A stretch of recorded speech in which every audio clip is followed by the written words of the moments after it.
Great. Hello, everyone.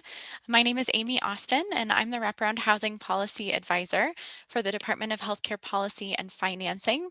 And thank you so much for joining the first question and answer webinar for the ARPA 3.07 Peer Support Grants for Housing Stability Project. So I'm first going to give a quick overview of information about this grant opportunity, and then I'm going to answer the questions that were emailed ahead of time. And then if you have additional questions, you can use the question and answer feature in this webinar. Um, if there are any quick, easy to answer questions that I'm confident about, we'll be able to get them answered here live in this webinar. But if there are additional questions that require a more detailed answer, I will note them down and then we'll be providing a written question and answer document following this webinar as well. So we'll get started. So the Peer Support Grants for Housing Stability Project, the project goal is to expand access to peer support services for Medicaid members with complex needs and a history of homelessness. So who is eligible to apply for this grant funding? Includes Medicaid providers working with the unhoused population, those who are newly transitioned into housing, as well as Medicaid members receiving housing supports. So this first category is entities who are already enrolled with Medicaid. And then also eligible to apply for this grant includes housing and homeless service providers who plan to enroll with Medicaid during the grant period and provide billable peer support services. So this grant has a this grant has a total award amount of $2.7 million in grant funding, and we anticipate awarding maximum awards of $180,000 per entity. So allowable uses of grant funding for this award include costs associated with outreach, engagement, hiring, training, and retention of peer support professionals that are able to provide billable services in the context of housing stability, as well as costs associated with building administrative capacity to become a Medicaid biller and successfully provide and bill for peer support services. So the RFA is currently live on the HCPF website, and the application is due March 31st at 5 p.m. So now we'll go ahead and answer some questions that were previously submitted. The first question is, what will the timeline be for notification of grant awards and disbursement of grant funds? And the answer is that award notifications will be sent out in April with an anticipated grant agreement effective date in May of 2023. And then funds will be dispersed on a quarterly basis.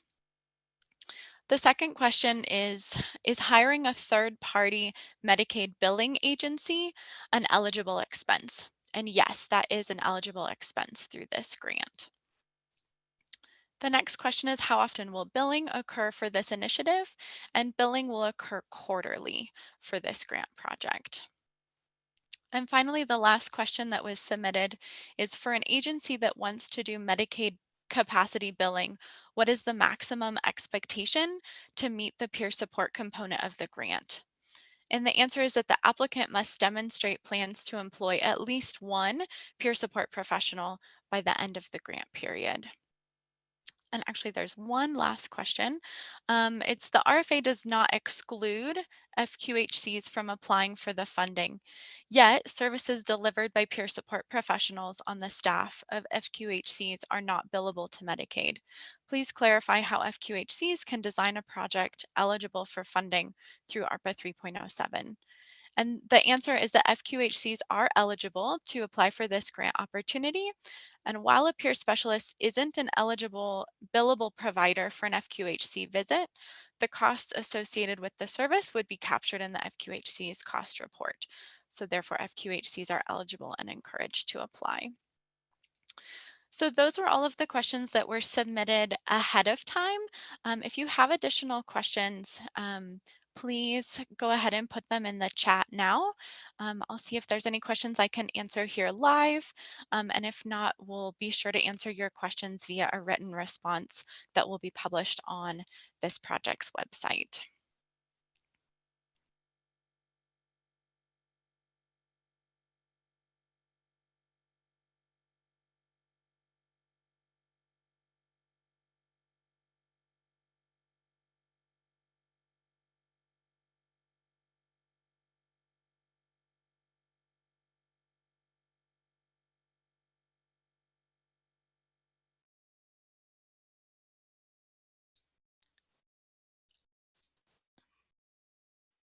Is there a definition or standard of what qualifies as a peer support professional?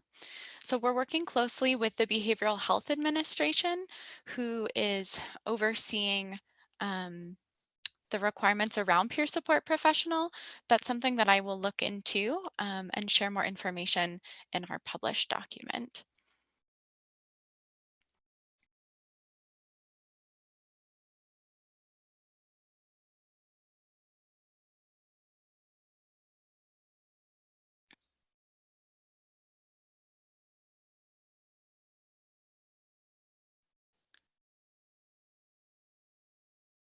We are not a Medicaid billable agency. How is medical billing different from regular billing?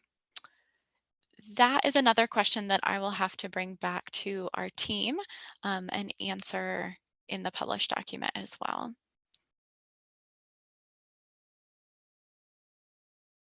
When do you anticipate having the written document published and available? We'll have it published and available to our website by the end of next week. So let me look at the calendar.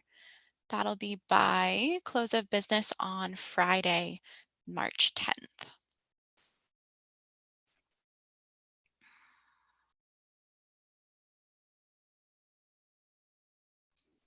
Are non-Medicaid providers required to provide an additional set of goals and objectives?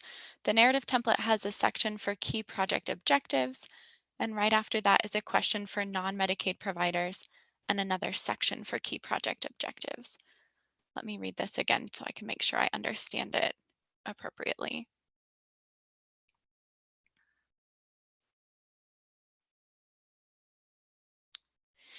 Yes, so non-Medicaid providers will provide two sections in the grant agreement related to um, key project objectives. The first section is related to your objectives around increasing the capacity of peer support professionals. And the second section in that portion is related to your key project objectives for the work of enrolling and billing with Medicaid. And again, I'll look at that more closely following this and be sure to provide a thorough written response as well.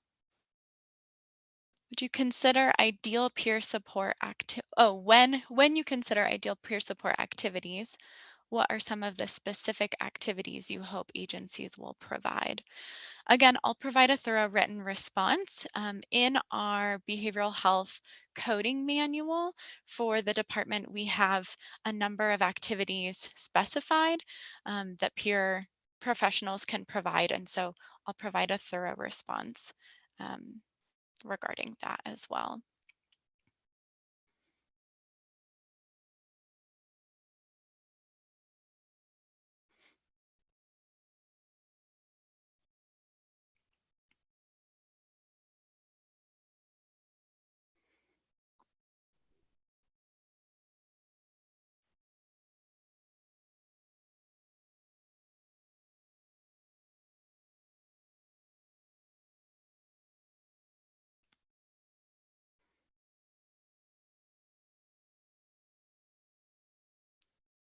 We already have peer support professionals on staff. Do we still qualify if we do not need to increase our peer staff, or do we have to increase that in order to qualify for this grant? As if you have peer support professionals on staff already and you would like to enhance the support that is provided for them, the training that is provided for them, you're eligible to apply. You would just need to demonstrate how this funding could enhance the work that you are doing in relation to peer support professionals. There's not a requirement that you add additional staff capacity, just that you show how you can improve the effectiveness of that work.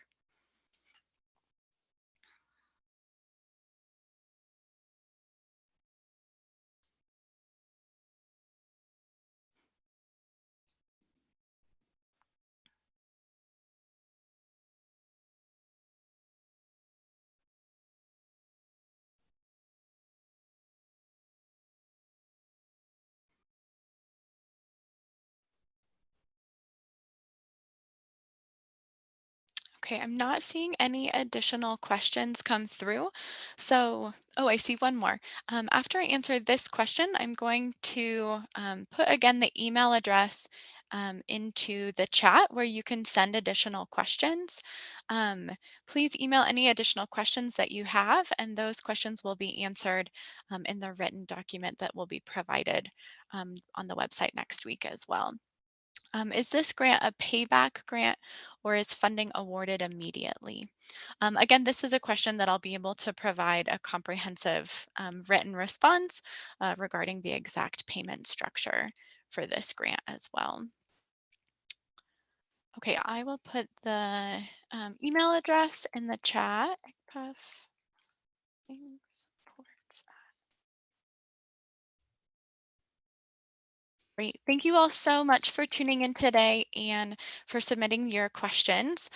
Again, we will provide a comprehensive written response to all of these additional questions, and it will be posted to our website, specifically that webpage for the ARPA 3.07 Peer Supports Grant by the end of next week. So thank you all so much. We're so thankful that you're interested in this grant opportunity.